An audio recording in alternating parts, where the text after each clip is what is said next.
Dating Supreme Court Associate Justice Carpio kumasa sa hamong debate ni Senador Marcoleta.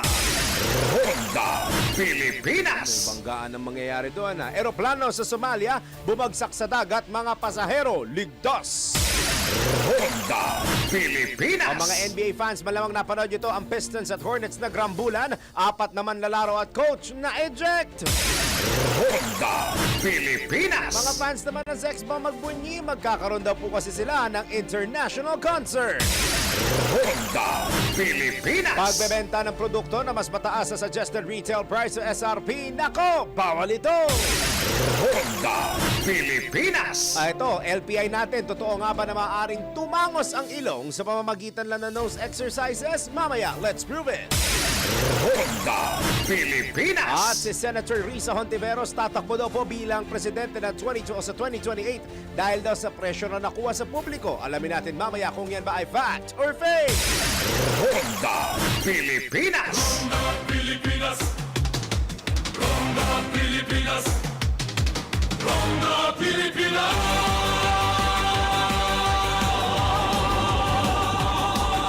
Kasama si Dennis Antenor Jr. Ang mga malalaking mga balita, ang mga matitinding mga pinag-uusapan, ang mga maiinit at pinagtatalunang mga issue. Lahat hagip, lahat malalaman. Hindi lang sa buong Metro at Mega Manila. Kasama na ang buong Pilipinas. Hahagupit na ang mga malalaking issue sa Ronda Pilipinas. Live na live sa DWIZ AM Metro at Mega Manila. Naka-live din sa DWIZ News FM Regional Stations. Naka-live din sa Radyo Ronda AM Radio sa Pilipinas. Live ding mapapanood sa Aliw 23 Free TV. At naka-live din sa lahat ng DWIZ Digital News Accounts, Facebook, YouTube at DWIZ News website. Ronda Pilipinas. Wala nang mahuhuli sa balita. Wala nang maiiwanang issue na hindi mo alam. Ngayon, updated ka na sa Ronda Pilipinas. Kasama si Dennis Antenor Jr. Ronda Pilipinas. Ay! Mga blooms, mag-ingay! Ala ka, iniisip ko, pag naririnig ko itong Pantropiko, may kagaya itong kanta eh. Sino nga ba yon? Si Ed Sheeran! Yung Shape of You niya, yung intro, yung tunog nun, sa mga mahilig makinig sa music, pag narinig nyo yung intro ng Shape of You, tsaka yung intro nitong Pantropiko, malilito talaga kayo eh. Buti na lang walang copyright na nangyari, no? Kasi di ba kadalasan yung mga artist, hindi ko alam, baka i-correct ako ni Mima Anton, yung mga artist minsan from ibang bansa, pagka may nagre-replicate ng tono nila, tapos na-copyright nila, nagkakasuhan yung mga yan eh. Pero speaking of kaso, nako, nadagdagan na naman po ang kaso ng impeachment complaint kay VP Sara at patuloy na lumolobo ata ang bilang ng mga taong gusto talaga siyang mawala sa pwesto. Kaya tingnan natin kung ano nang mangyayari over the coming days and weeks. Dahil may ilan nagsasabing matibay ang ebidensya, may ibang nagsasabing maari daw kung kay PBBM hindi nakalusot sa substance, nakalusot sa form. Yung iba naman nagsasabi na ito daw ay baka makalusot sa substance at makalusot sa form. Alam mo kung bakit? Yung mga nagsasabi niyan, malamang hindi pa ata nakakain ng piyato. Ay, piatos to, baka kung masabi ko.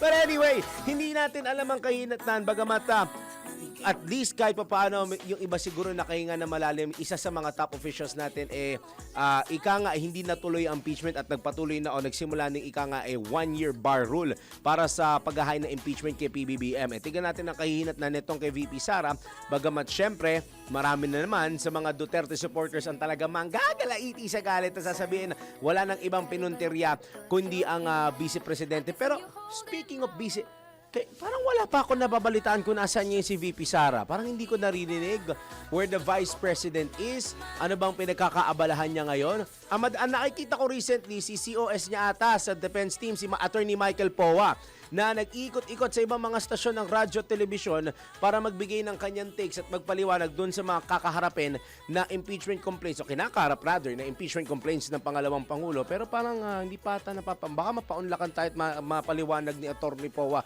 kung anong dapat i-expect. And syempre, they would of course say na they're ready to fight this one and they're ready to say na sila ay inosente. Pero magkakatalo lang ho talaga yan pag nagsimula ang hearing at pag nagkataon na magpatuloy ito, maging sufficient informant substance, and at the same time magkaroon na po ng official proceedings. Pero, Diyos ko, parang awa nyo na. Tigilan na natin yung mga ganito. Hearing to the left, hearing to the right. Pwedeng tutok na lang sana tayo sa dami ng problema ng ating bayan. Unahin na muna natin mga kababayan natin para naman sila guminhawa na ang buhay at magpatuloy na ang pag-unlad ng ating bayan. Grip of your hand, I can feel you Isang holding pantropicong morning. Parang summer na yung feels, no? Magandang umaga po Luzon, Visayas, Mindanao, Pilipinas. Sumasa inyo na po ang Ronda Pilipinas. Live na po tayo on a Wednesday morning sa DWIZ 882 Metro and Mega Manila. Napapasayaw ako, DWIZ News FM Regional Station sa Luzon, Visayas at Mindanao. At sa Radyo Ronda RPN. Magandang morning po sa inyo at sa lahat ng ginagawang radyo ko ng mga TV. Aliw Channel 23 at DWIZ News TV. Ang bossing ko po ay may inatinang espesyal na speakers conference. Alam ko may kasama tayo doon si paring Angelo at si Jen Patol. Tingnan natin kung may makuha tayong update sa kanila sa nagaganap doon sa may Juan Ayala. And speaking of, ako munang para sa inyo 11 in the morning sa ngalan ni Dennis. Cause with you, boy, I'm going crazy. Si Dennis Antonov Jr. na pasasayawin natin ang bini pagbalik niya. Ako po, si Daryl Justice. Ronda Pilipinas. Sa oras po natin na 13 minuto, 13 minutes makalipas ang alas 10 ng Wednesday morning. Alamin muna natin kung namang dapat kahinatnan, alamin natin ang dapat na asahan natin at kahihinatnan ng ating lagay ng panahon. Pinakahuli, pinaka-latest, pinaka-napapanahon. Whether we like it or not, ito ang magiging DWIZ Weather Report. Update mula sa Pag-asa Weather Forecasting Center. Nasa linya po natin ang kanilang weather specialist na si Miss Charmaine Verilla. Miss Charmaine, magandang morning po. Yes, magandang umaga po sa inyong lahat at naritong ulat sa lagi ng panahon. Shearline pa rin nga siya nakaka-apekto sa buong Visayas na siya naman nagdadala ng maulap na kalangitan at mga kalat-kalat na mga pag-ulan sa buong Visayas maging sa may Albay, Sorsogon, Masbate, Surigao del Norte at Dinagat Islands. Samantalang Northeast Monsoon naman o hanging amihan ang siyang umiiral sa buong Luzon at nagdadala rin yan na maulap na kalangitan na may kasamang mahihinang mga pagulan sa buong Cagayan Valley, Cordillera at nalalabing bahagi ng Bicol Region, Aurora at Quezon. Dito sa Metro Manila at nalalabing bahagi pa ng Luzon, asahan natin yung magandang panahon para na lang sa tsansa ng mga pulupulong mahihinang mga pagulan. Wala naman tayo nakataas na gale warning, ngunit yung silangang karagatan nga ng Southern Luzon, Visayas at Mindanao makararanas ng katamtaman hanggang sa mga matataas na mga pag-alon. Kaya iba yung pag-iingat sa ating mga kababayan na maglalayag ngayong araw.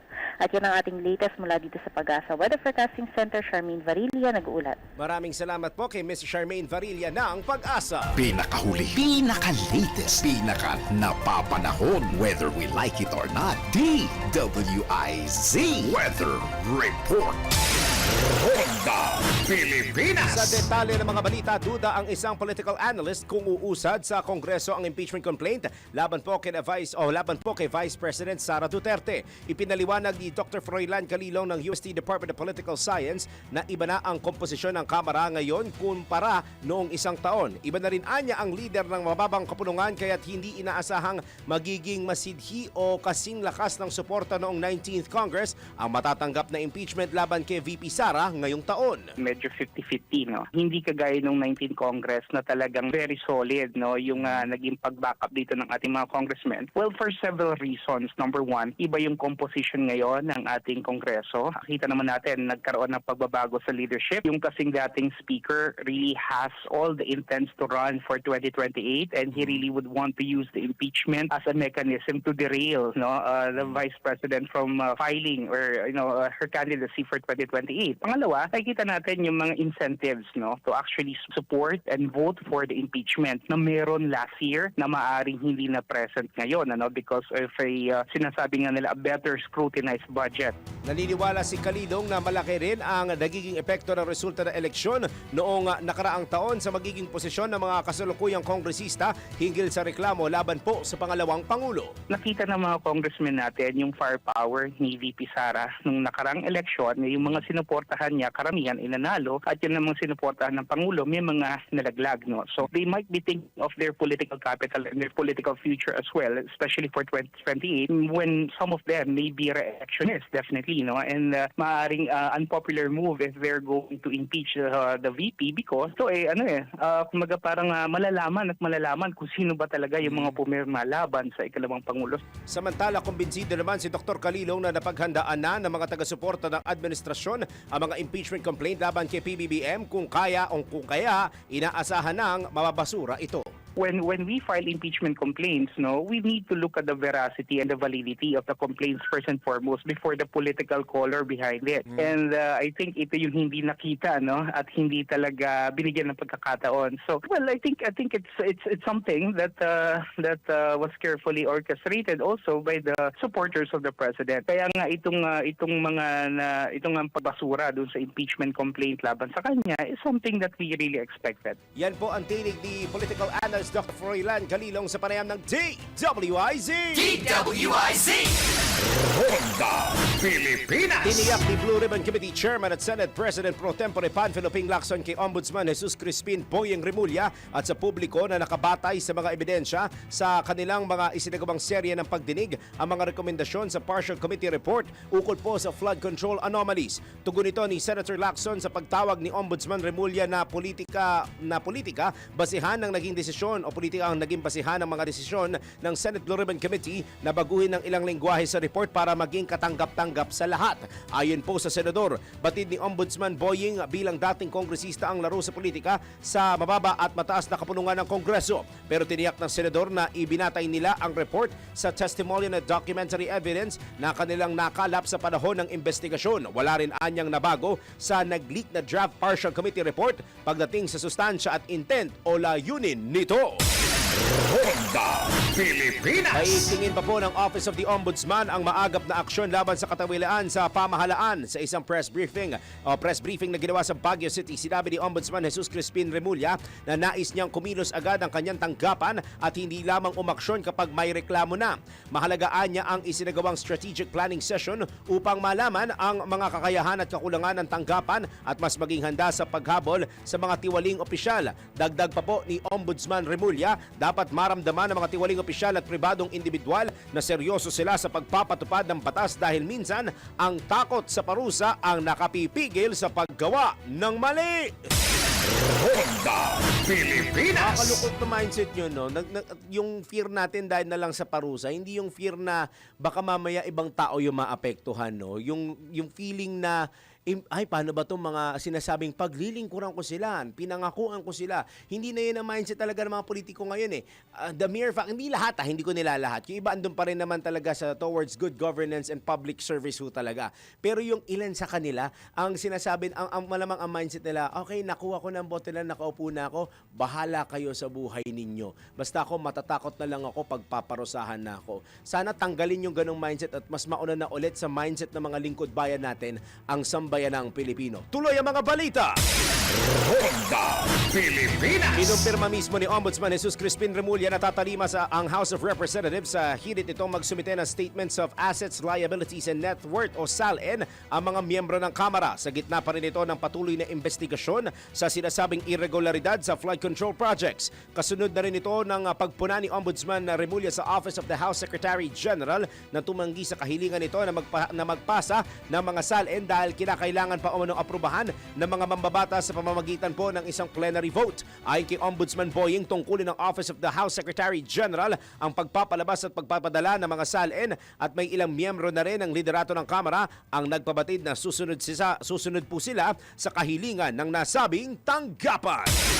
Ronda Pilipinas! 21 minuto na po, 21 minutes makalipas ang alas 10 ng Wednesday morning. Tanggap muna tayo ng mga reports.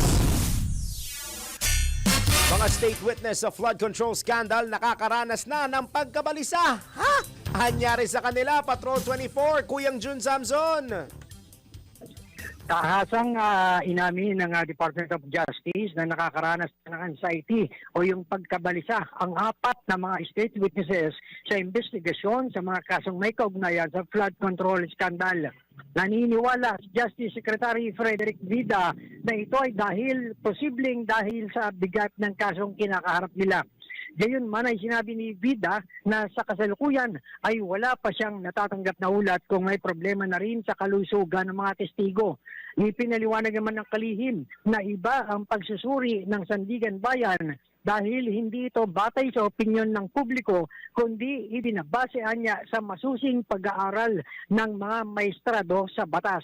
Ang mga state witnesses ay sina dating Department of Public Works and Highways Engineers Henry Alcantara, Undersecretary Roberto Bernardo at Gerardo Opulencia, pati na yung kontraktor na si Sally Santos. Patrol 34, June Samson, para sa Pilang May Todong Lakas, DWIZ, nagbabalita ng tama, naglilingkod ng tama. Ronda Pilipinas. Mula sa Defense Dako tayo sa Palasyo ng Malacanang. Tuluyang pagbasura ng Kamara sa dalawang impeachment complaints laban kay PBBM. Ikinalugod po ng Pangulo. Narito ang report ni Patrol 13, Gilbert Perdes. Ikinalugod ni Pangulong Ferdinand Marcos Jr. ang tuluyang pagbasura ng Kamara sa dalawang impeachment complaints na isinampa laban sa kanya. Ayon kay Palace Press Officer Undersecretary Claire Castro, kaya ganito na mayorya ng House ay naniniwala sa kung ano ang totoong dahilan para mabasura ang reklamo. Sa naganap na proseso sa House, nasa 284 na miyembro ng mababang kapulungan ang bumotong pabor sa pagbasura sa impeachment complaints laban sa Pangulo. Ang nais daw ng Pangulo ayon kay Jose Castro ay sumulong at magtutuloy-tuloy na lang sa pagtatrabaho para sa kabutihan ng bansa. Nakatuon daw ngayon ng Pangulo sa pagsasagawa ng mga programang pang-ekonomiya na mag-aangat ng buhay o sa buhay ng bawat pamilyang Pilipino. Patrol 13, Gilbert Perdes para sa Bilang May Todolas,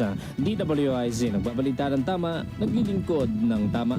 Kapag may bagong balita, naka-on air, agad-agad, DWIZ Patrol Report.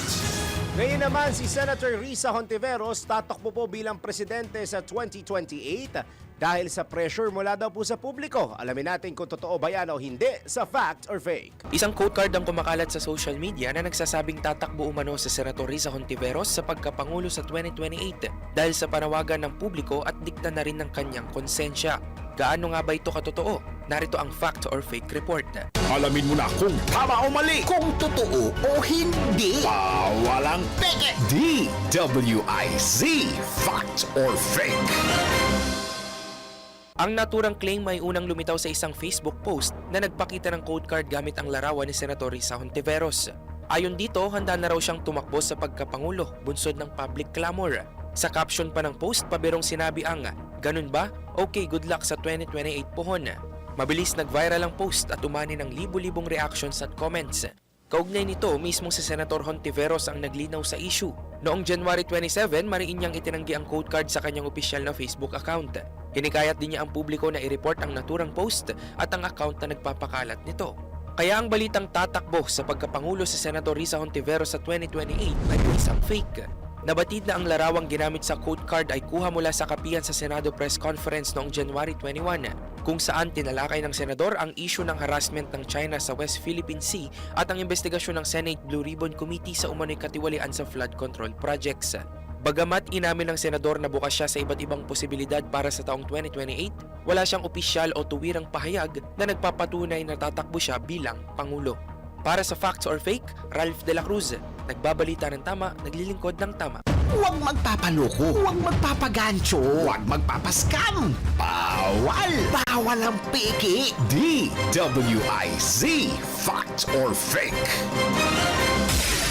Ronda Pilipinas. Isang reminder lang po sa ating mga kababayan diyan, huwag matakot magpakonsulta sa tuwing makakaramdam ng sakit. Dahil sa PhilHealth na siguradong aalagaan ang kalusugan mo at kalusugan ko. Lahat tayo ay membro at sigurado sa benepisyo. Pumunta lamang sa mga accredited consulta package provider para makapag-avail ng consulta package at para sa karagdagang impormasyon, bumisita lamang sa kanilang website na www.philhealth.gov.ph at pindutin ang click-to-call icon. Dahil Pilipino ka, may PhilHealth ka. Ronda Pilipinas. Iba pa mga balita sa pagbabalik ng Ronda Pilipinas ang ating oras. Yumayahoy na alas 10:26 ng morning. Wala po si Dennis Antenor Jr. James, gawan mo ako ng version. Tuloy po mga balita at impormasyon sa Ronda Pilipinas. Minus nga po Dennis Antenor Jr. Ako pa rin po, Darryl Justin, ang inyong kasama hanggang 11 in the morning. Tuloy po tayo sa iba pang mga balita. Ronda Pilipinas. Tinanggap ni retired Supreme Court Senior Associate Justice Antonio Carpio ang hamong debate ni Senator Rodante Marcoleta hinggil sa West Philippine Sea. Sa pagtanggap sa hamon, iminungkahi ng retired justice ang two-part agenda para sa friendly, take note ha, friendly debate kung saan tatalakayin kung may legal bang may legal bang West Philippine Sea at kung bahagi ba nito ang maritime features ng Kalayaan Group of Islands o Kalayaan Island Group o KIG. Ayon o bago dito nabatid na inimbitahan ni Senator Marcoleta si Philippine Coast Guard spokesman Commodore J. Tariela para sa mission flight sa West Philippine Sea. Bilang tugon hinaman ng debate ng senador sina Carpio at Tariela, gayon din si University of the Philippines Institute for Maritime Affairs and Law of the Sea Director J. Batumbakal bago niya pagbigyan ng imbitasyon sa KIG.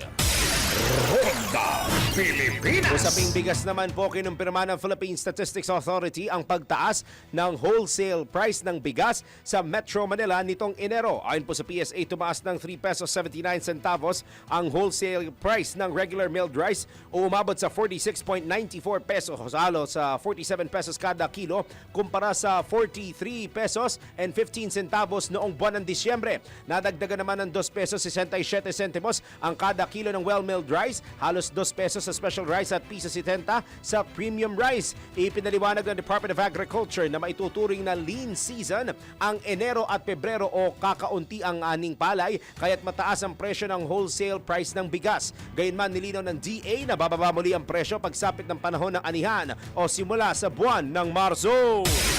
Ronda Pilipinas. Sa pagpapatuloy natin balitaan, inaasahang mas bibilis pa ang paglago ng agriculture sector ng bansa ngayong taon. Ito ayon sa Philippine Chamber of Agriculture and Food Incorporated o PICAFI ay kasunod ng pagtaas ng growth level ng nasabing sektor sa 3.1% noong isang taon. Ipinunto ni PICAFI President Danilo Fausto na bahagyang mabilis ang paglago kumpara sa 3% average growth ng agriculture sector sa ASEAN countries. Baka maganda ngayon kasi ang El Nino kasi ang kalaban dyan, yung mga peste, diseases, yung mga guyot, no? La Nina. 3 years naman ang dating yan 2024 dumating sa atin.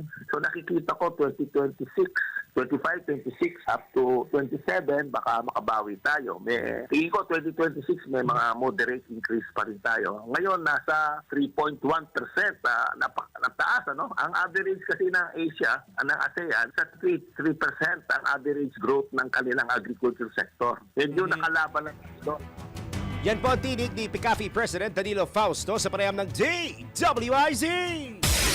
Ronda Pilipinas. Sa kaugnay pa rin na panayam, welcome para sa Philippine Chamber of Agriculture and Food Incorporated o PICAFI ang pagbuo ng Department of Agriculture ng Technical Working Group na mangangasiwa sa rice importation ng bansa. Ayon kay PICAFI President Danilo Fausto, makatutulong ang binuong TWG ng DA para matukoy kung gaano karami ang bigas na kailangang angkatin sa bansa. Aminado angkatin po ng bansa. Aminado si Fausto na malaki ang epekto ng importasyon ng bigas sa farm gate prices ng palay kaya't maigi lamang na limitahan ang volume na aangkatin. Welcome na welcome yung ganyan para hindi tayo nang huhula kung ilan talaga ang importahan natin. Kasi yung importation talaga naapektuhan ng farm gate prices, especially ng palay. Ano? Pag malakas ang galaw ng imported rice para masundan din kung tataas ang taripa o hindi, flexible naman ang taas ang taripa. Kasi tinamaan talaga tayo ng presyo nung nakaraang taon. May epekto yan sa atin. Ano? Ipinunto rin ni Fausto na bagaman mababa ang presyo ng bigas sa pandaigdigang merkado kaya't maraming iniaangkat ang bansa, hindi pa rin dapat ipagsawalang bahala ang sakripisyo ng mga lokal na magsasaka. Tinitingnan nila yung presyo ng produkto eh. Ang hindi tiningnan, yung paghihirap nung nagpo-produce ng produkto. Ang pagkain nasa lamesa natin. Pero ang mga kababayan natin, hindi nalalaman yung hirap at saka yung saga at risk na pinapasok ng mga farmer na nagpo-produce ng pagkain na nasa lamesa natin. Yan po ang tinig ni PCAFI President Danilo Fausto sa panayam ng DWIZ!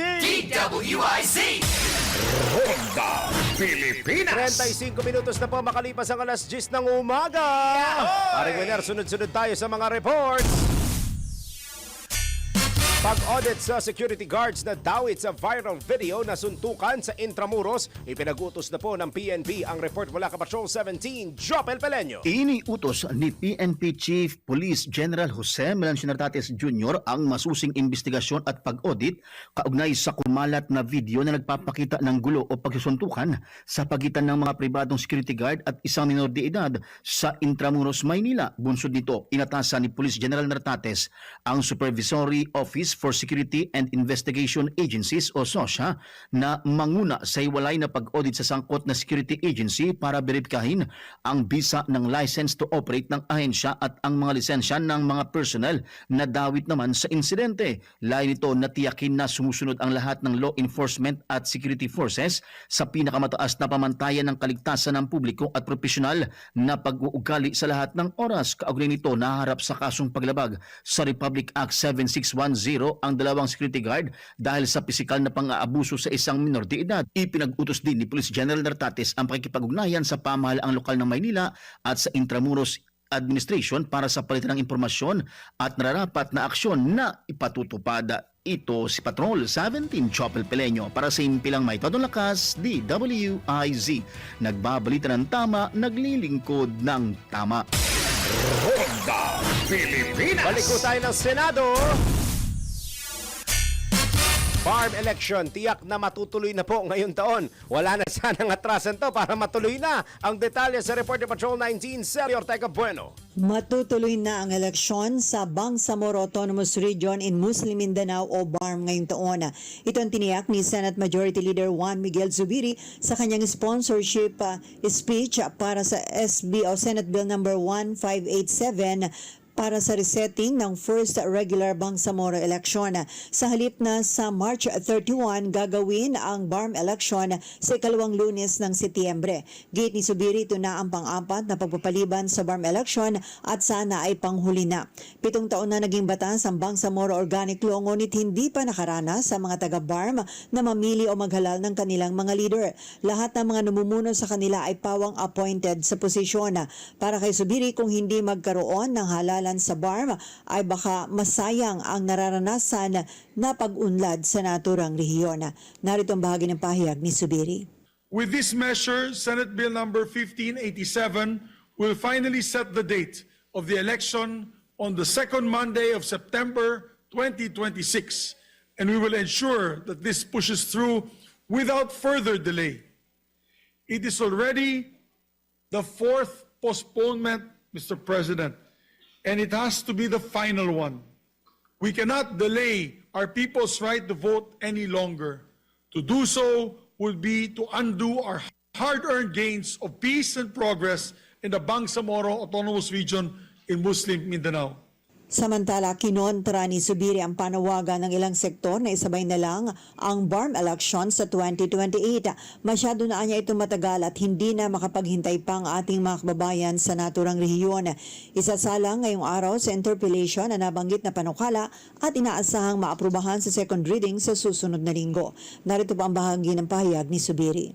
For all those who still want to pursue the idea that we will postpone all the way till 2028, please take that out of your mindset. Hindi po mangyayari yun. Habang nandito po kami sa Senado at mga kasamaan po namin sa Kongreso, tatapusin po natin ito at gagawin po nating September na ang halalan. The Bangsamoro people deserve to chart their own path and to choose their own leaders in doing so, Mr. Ito sa Patrol 19, Sally Ortega Bueno para sa impilang metodong lakas sa DWIC. Nagbabalita ng tama, naglilingkod ng tama. Ronda Pilipinas. Balik tayo sa PNP.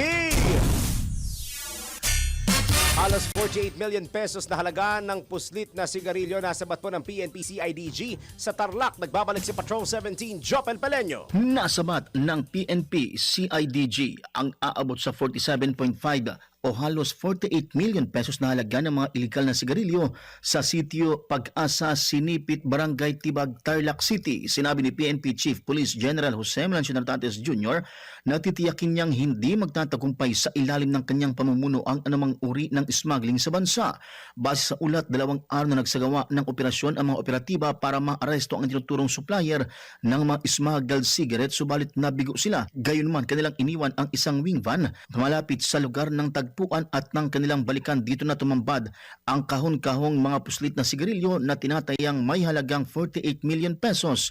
Una nang naaresto ng pulisya ang 4 na sospek dahil sa kasong paglabag sa Republic Act 10643 o ang Tobacco Regulations Act RA 7394 o ang Consumer Act at RA 8293 o ang Intellectual Property Code bunsod ng mga puslit o iligal na mga produkto. Ito si Patrol 17 Chopel Peleño para sa impilang may todong lakas, DWIZ. Nagbabalita ng tama, naglilingkod ng tama. Kapag may bagong balita, naka-on air, agad-agad, DWIZ Patrol Report.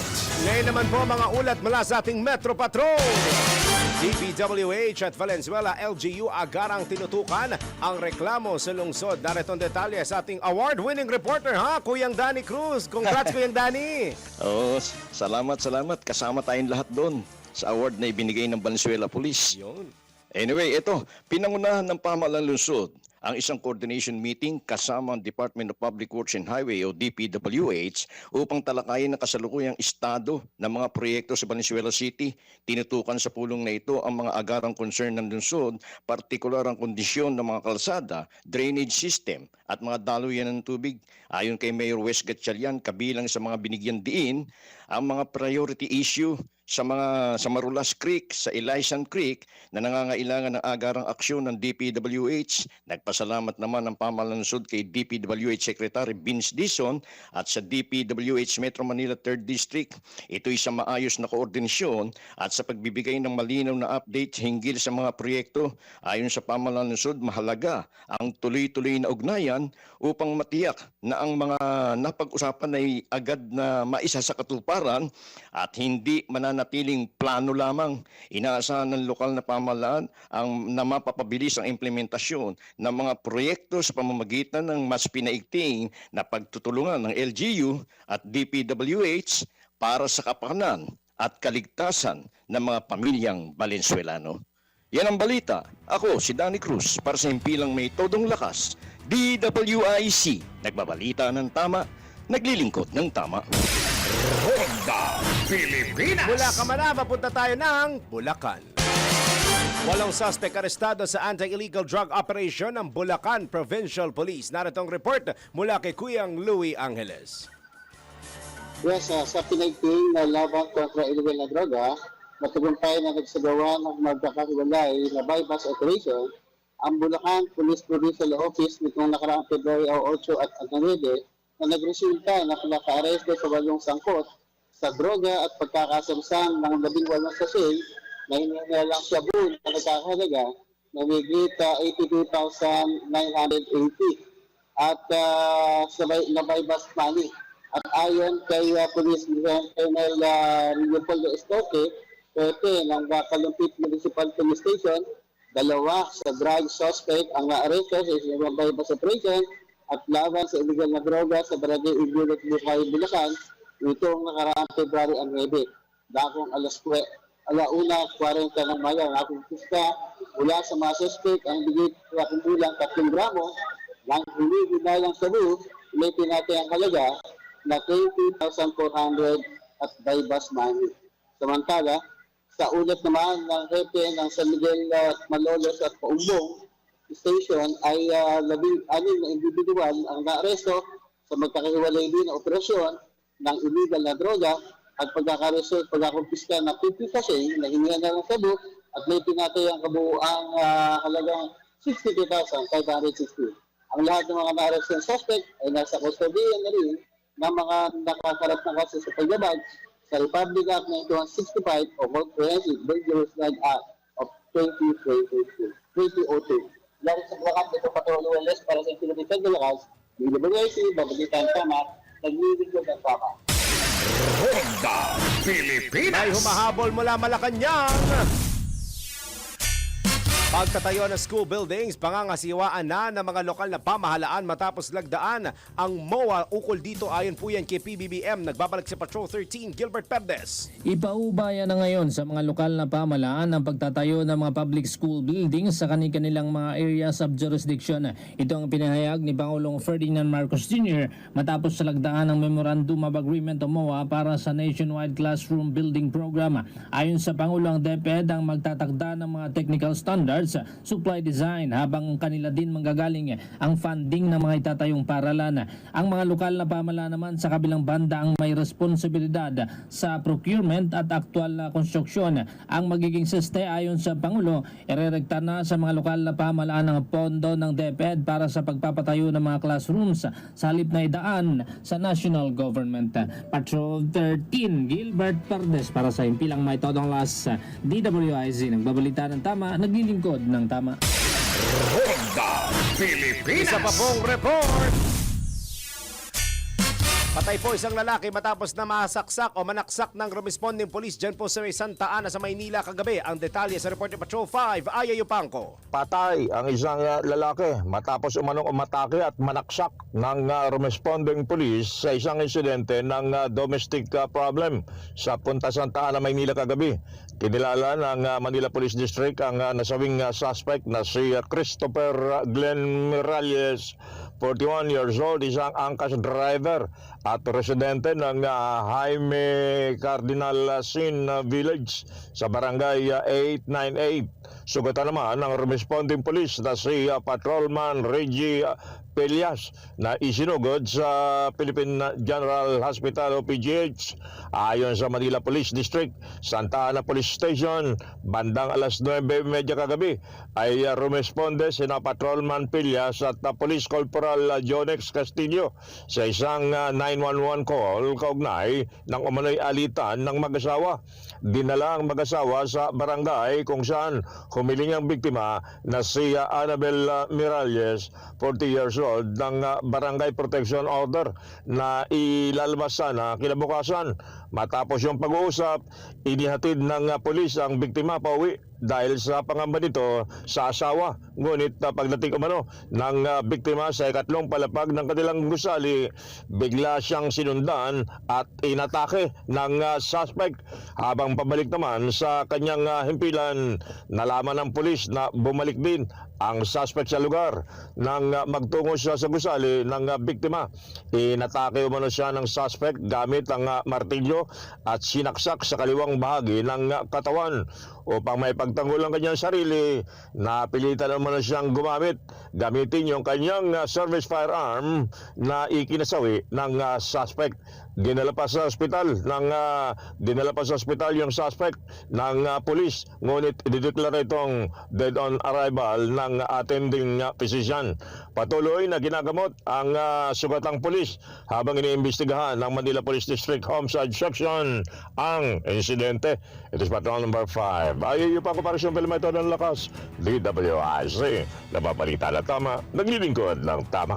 Kapag may bagong balita, naka-on air, agad-agad, DWIC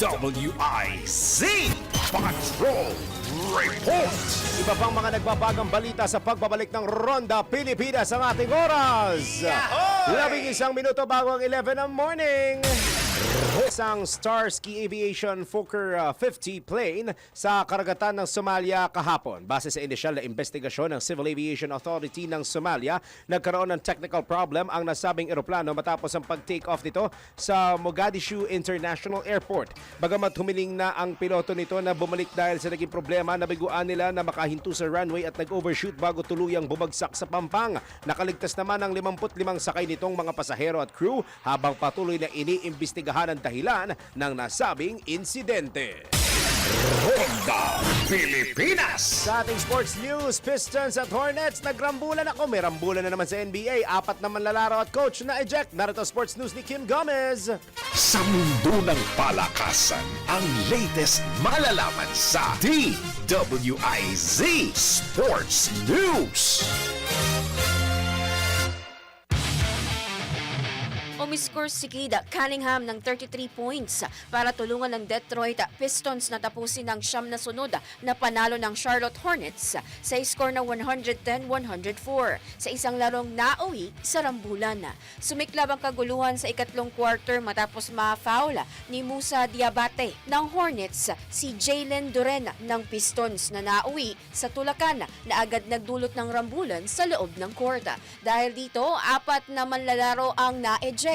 Sina Dorena at Isaiah Stewart ng Detroit at sina Diabate at Miles Bridges ng Charlotte. Sa fourth quarter, na-eject din ang Hornets head coach na si Charles Lee matapos magalit sa isang foul call. Kinailangan pa siyang pigilan ng coaching staff bago ilabas ng court. Matapos ang panalo, umangat ang record ng Detroit sa 39-13 na nananatiling numero 1 sa Eastern Conference. Ang Charlotte naman ay nasa ika-10 pwesto na may 25-29. At para sa sports news, Kim Gomez nagbabalita ng tama, naglilingkod ng tama. Arena Plus Sportsbook. Arena Plus. Gambling is for 21 years old and above only. Gambling can be addictive. Know when to stop.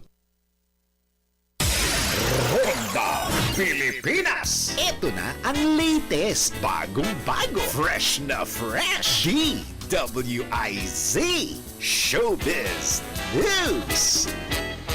Yung mga gumigiling-giling sa spaghetti diyan, lalo na sa ibang bansa, ang Sex Bomb po magkakaroon daw ng international concert. Narito ang iSpotted report ni Mima Anton. Para sa aking balitang showbiz, matapos ang matagumpay na reunion concert sa Pilipinas, dadalhin na rin ng Sex Bomb Girls ang kanilang Get Out concert sa labas ng bansa. Ayon sa Facebook post ng Sex Bomb leader na si Rochelle Pangilinan, magtatanghal ang grupo sa Dubai at Abu Dhabi United Arab Emirates sa March 27 at 28. Saad sa post ni Rochelle, nagsimula lamang sa simpleng entablado, ngayon ay aabot na sa international ang kanilang kembot. Nabatid na nagsimula ang Sex Bomb Girls reunion concert sa first at second show sa Araneta Coliseum noong December at dahil sa dami ng gusto makapanood kung kaya't nagkaroon pa ito ng ikatlo, ika-4 at ika-5 round.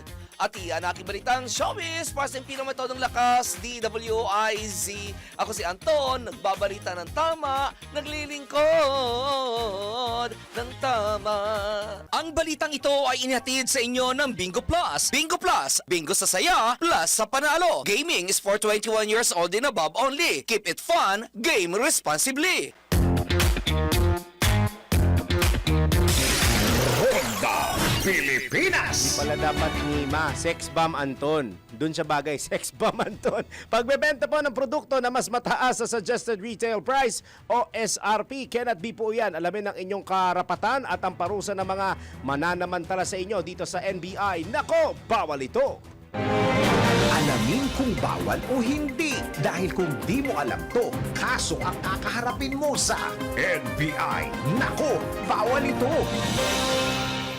Pagbebenta ng produkto na mas mataas sa suggested retail price? Nako, bawal ito. Ika nga nila, wala nang mura sa panahon ngayon. At sa kabila ng patuloy na pagtaas ng presyo ng mga bilihin, marami ang nananamantala na mga negosyante na nagbebenta ng mga produkto na mas mataas sa itinakdang presyo. Pero nako, alam mo bang labag sa batas yan? Ayon sa Department of Trade and Industry, mayroong suggested retail price o SRP na itinalaga para sa mga pangunahing bilihin tulad ng bigas, asukal, sardinas, kape, sabon, gayon din sa mga pang-araw-araw na produkto gaya ng mga canned meat o gatas. Batay batay sa Republic Act No. 7581 o ang Price Act na inamyendahan ng Republic Act No. 10623. Layunin ng batas na protektahan ang bawat mamimili laban sa mga mapagsamantalang tindero o negosyante. Pigilan ang di makatarungang pagtaas ng presyo. Tiyakin na may sapat na supply ng pangunahing bilihin lalo na sa panahon ng krisis o kalamidad. Sa ilalim ng batas, mahigpit na ipinagbabawal ang price manipulation na nahahati sa tatlong uri: hoarding o pagtatago ng produkto upang tumaas ang presyo, profiteering o pagbebenta ng sobra-sobrang halaga kumpara sa itinakdang SRP, kartel o sabuatan ng mga negosyante para sabay-sabay itaas ang presyo ng bilihin. Kung sakaling nagdeklara naman ng state of calamity o national emergency, automatic ipinapatupad ng DTI ang price freeze. Ibig sabihin ay hindi maaring itaas ng mga tindahan ang presyo ng mga pangunahing bilihin sa loob ng 60 days, maliban kung may ibang direktiba ang pamahalaan. Ang sinumang lumabag ay posibleng makulong ng 1 taon hanggang 10 taon at magmulta ng 5,000 piso hanggang 2 milyong piso. Habang maaari namang ipasara o kanselahin ang business permit ng mga negosyanteng mapatutunayang nananamantala sa presyo. Kaya sa lahat ng mga negosyante, mas magandang yumaman dahil sa pagiging tapat sa mga mamimili. Huwag manlamang at sumunod sa SRP para hindi ka masabihan ng, nako, bawal ito. Ronda Pilipinas. Totoo nga ba na maaaring tumangos ang ilong sa pamamagitan lamang po ng nose exercises? Tara, let's prove it. Makikita ngayon sa social media kung gaano katalamak ang libu-libong halaga ng nose enhancement procedures katulad ng rhinoplasty dito sa Pilipinas. Pero totoo nga ba na maaring patangusin ang ilong nang hindi gumagastos sa pamamagitan lang ng pagiging consistent sa nose exercises? Tara, let's prove it! Bago maniwala sa mga claim-claim na yan, patunayan na yan sa Let's Prove It!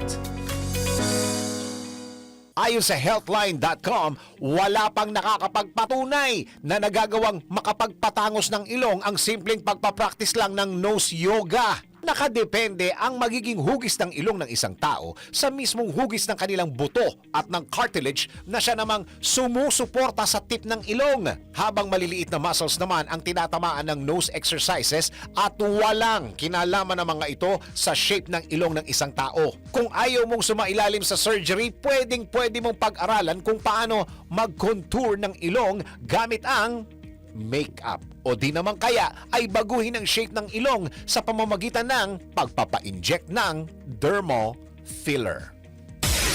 Ronda Pilipinas. At bago tayo magpatangos tuloy bago tayo magpaalam, tayo po'y magpatama quote for today. Ang powerful talaga ng chismis kapag may screenshot. Kaya sabi nga nila, i-call mo na lang yan. At tayo ay magpantropiko na palabas ng booth dahil yan na po ang kalipunan ng mga balita yung tinapok natin sa Ronda Pilipinas on a Wednesday. Babalik na po si Manong bukas. Si Manong Dennis.